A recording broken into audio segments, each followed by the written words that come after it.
کے ساتھ میں ہوں سارا زمان۔ پاک بھارت وزیراعظم کی ملاقات پر وائس آف امریکہ سے بات کرتے ہوئے PMLQ کے کامل آغا نے کہا ہے کہ لائن آف کنٹرول پر کشیدگی کی آزادانہ تحقیقات سے فائدہ پاکستان کو ہوگا، جبکہ PTI کے اسد عمر کے مطابق بھارت میں الیکشن سیزن کے دوران دو طرفہ ڈائیلاگ کی کامیابی کی توقع نہیں کی جا سکتی۔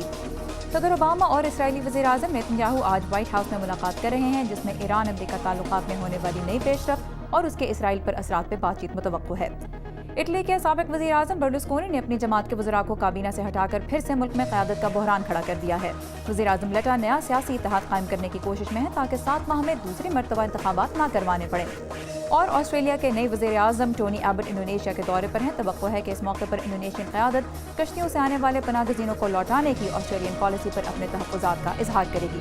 یہ تھا VOA نیوز منٹ۔ خبروں کی تفصیلات کے لیے آئیے urduvoa.com پر۔